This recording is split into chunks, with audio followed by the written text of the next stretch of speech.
Hello mga kap, dahil wala tayong rides, so magre-review na lang muna tayo ng ating mga gamit sa ating pag-motovlog. So ito yung i-review natin, ang Osmo Action 5 at ang Insta360 X5. Uunahin natin ang Osmo Action 5. So kung kayo ang papipiliin, saan ba dito sa dalawa ang inyong gustong kunin? Sana ang video na ito ay makatulong sa inyo para makapag-decide kung alin yung inyong bibilhin sa dalawang ito.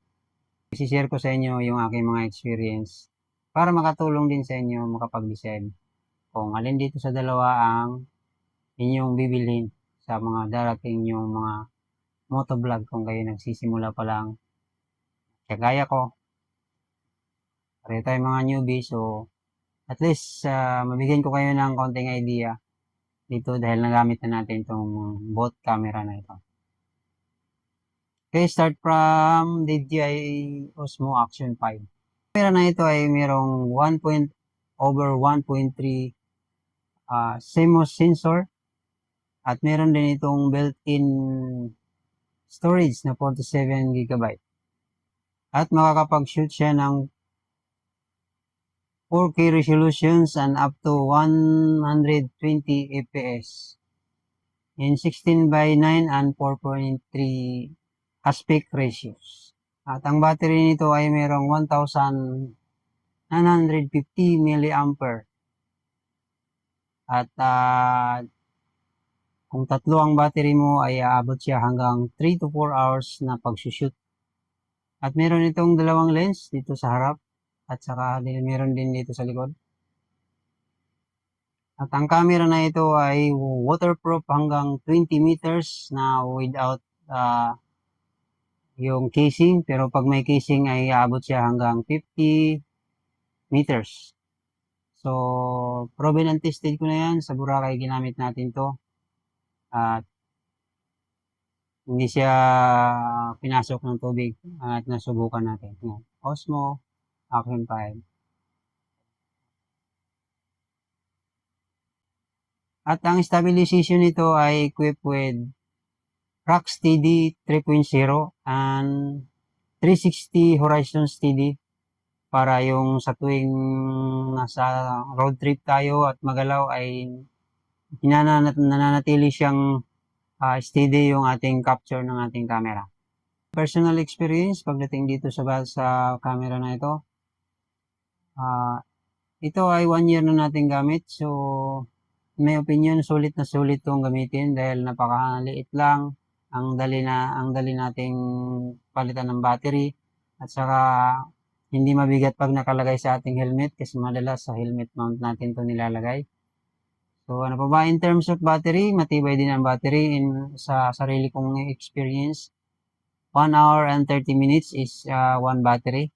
Ito yung aking sariling experience. So, umabot siya ng isang oras at saka isang 1.5 hour na naka-play or naka-on yung ating camera at meron pa akong nakakabit na Bluetooth microphone. So, DJI Mic Mini. Isang oras at kalahati siyang nagpe-play. Walang putol yun. So, tested na yan.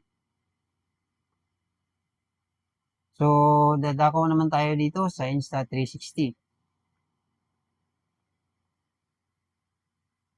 Dito sa Insta360, share ko rin sa inyo ang mga sarili kong experience.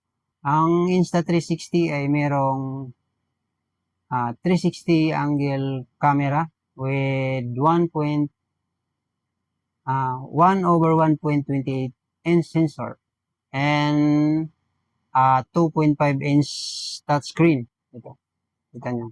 2.5 inch na touchscreen. Ang maximum 360 camera resolutions nito ay abot hanggang 8K to 30 frames per seconds. At sa kanyang photo ay abot siya ng 72 megapixel. At ang kagandahan nito kung ayaw mo ng may reframing pa pagdating sa editing, meron itong single lens na makakapag-shoot ng up to 4K at 60 frames per second. Ang capacity ng battery nito ay nasa 2,400 mAh na ayon sa Insta360 ay aabot ito na hanggang 185 minutes na magpi-play. Storage, wala po itong built-in storage. So, kailangan mo maglagay ng SD card para makakapag-record ka ng video. So, ang capacity ng kanyang SD card ay aabot hanggang 1 terabyte na pwede mong ilagay. So, malayo-layo yung adventure na yon. Kung gusto mo ng camera na 360, pang travel, motor, or sa pang-araw-araw na vlog, ang Insta360 ay tamang camera para sa'yo. Dahil ang Insta360, ang ganda ng kanyang video quality, sobrang flexible ang framing dahil 360 view ang makukuha nito. So, hindi ka alala na hindi ito nasa tamang angle ang iyong camera. Dahil sa pagdating sa reframing, sa editing, pwede mong iikot ang iyong camera at tama yung angle na gusto mong makapture sa camera ito. So, pag pipiliin ba ako sa dalawang ito, kung alin yung pipiliin ko, kung halimbawa isa lang ang pwedeng ating kuhanin. So, sariling opinion ko ito, ang Insta360 ang pipiliin ko. Dahil ito, isang shoot mo lang, pwede mo nang makuha lahat ng angle. At pagdating sa reframing, doon mo na i-edit kung alin yung angle, pwede mong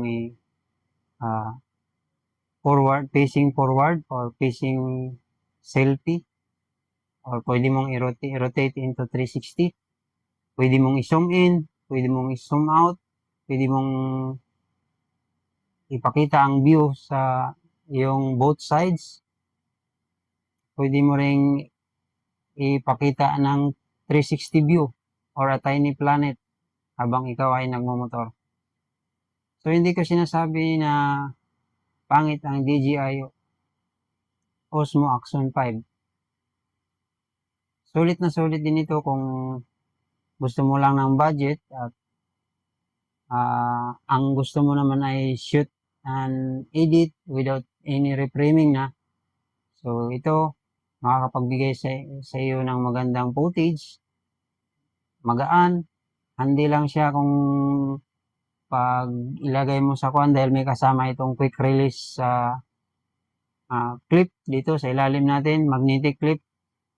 So, gaya sa akin, pag ginagamit ko siya, nilalagay ko lang ganun, keep, tapos ang dali din siyang i-remove para magpalit tayo ng battery.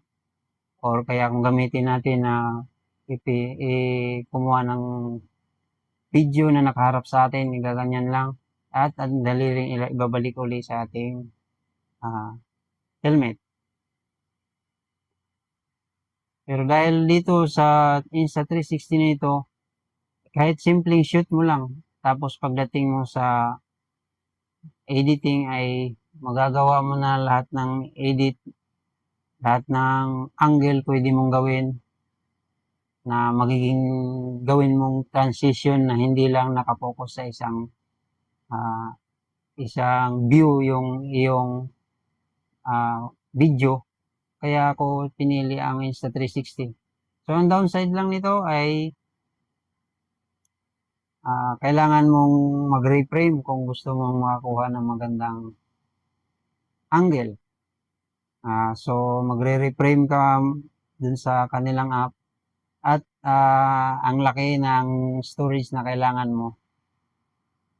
Dahil ito ay mag-shoot ng 8K up to 30 FPS. So, malaking storage. Kung wala ka namang malaking storage, ay pwede mo naman siyang i-shoot into 5.7K at 30 FPS para mas maliit yung storage, or pwede mong gamitin yung single lens na makapag-shoot or sa Instaframe na makakapag-shoot ng 4K and 30 FPS. Speaking of Instaframe, isa din yun na kung halimbawa tinatamad ka mag-edit, so yung Instaframe ay bagay mong gamitin. So kung gusto mong makita kung ano yung Instaframe, meron tayong video dyan sa baba.